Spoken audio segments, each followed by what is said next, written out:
So we're gonna show you how to install one of these 4G solar cameras. Basically, if you don't know what is 4G are the cameras that can accept SIM cards, so they can operate and communicate with you via the 4G SIM card. These cameras come with an 8-watt solar panel, and then there are 6 batteries this size in the back of the camera, back of the panel here. So you need to unscrew these and put these batteries in. What you need to know, which sometimes get complaints, is that some of them come with a plastic wrap. So you need to make sure that you unpeel this plastic wrap before putting the batteries inside the solar panel. Anyway, so what we're gonna do is we're gonna put, let me just find my SIM card. So what we're gonna do is we want to put a SIM card inside the camera, turn it on, and see how it operates. So some models come with a rubber cover for the SIM card, so for the SIM card and SD card.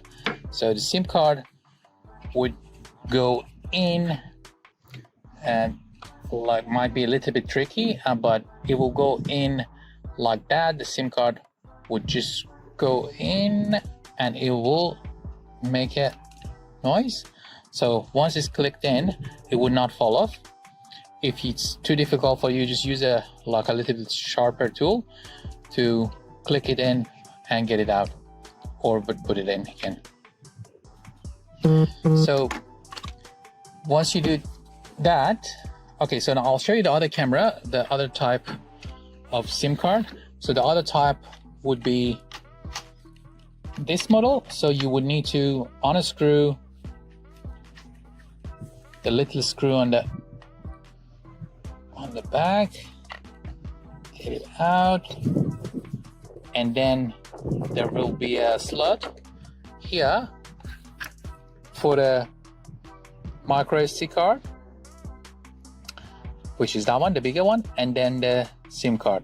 The SIM card, when you're inserting the SIM card would, the metal part of the SIM card would need to face down the board, and the cut part would go in first, the cut part of the SIM card. So if you're not clear, put some photos in it, so hopefully it will make you understand the camera a little bit better.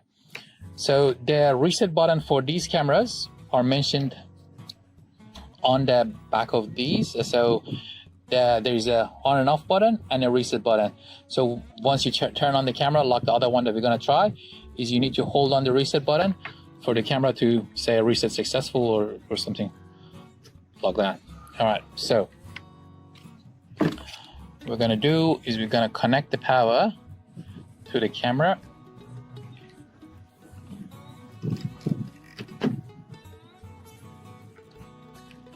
Just make sure.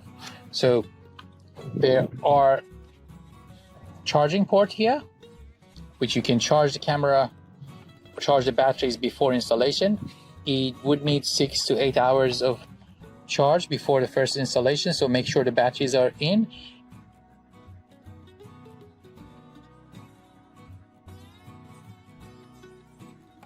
Batteries are in, and then you're connecting it to the solar panel, connecting it to the port to charge the batteries.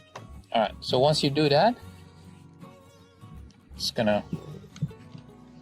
the camera will come online, so you will see a light here once you turn it on. But what we're gonna do, we're gonna reset the camera. So I'm just gonna hold that reset button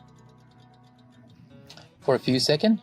System reset. So this is very important. You definitely need to reset the camera before you can make it work. So once you reset, you just need to wait for a few seconds. And while we're waiting, I'm just gonna, screw back that screw. So once the reset is successful, the camera will have a blue light on it.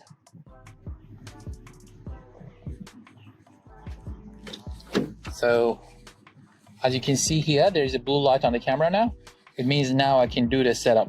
So what I'm going to do, I'm going to go to app, open up the UBOX app. I'm going to go add a device, and then I'm going to click 4G device, as it's a 4G Insert camera. the SIM card, install the camera, install the antenna, So then if you power have a on the device. Wi-Fi nearby The where blue you plan LED to install will the camera, light up. you can buy After the about Wi-Fi 1 camera instead minute, of a 4G camera. click next. So the app will tell you, like, once you get a blue light, go next, and then you need to allow the camera, the app to use the camera, and we're gonna go and scan the QR code on the camera.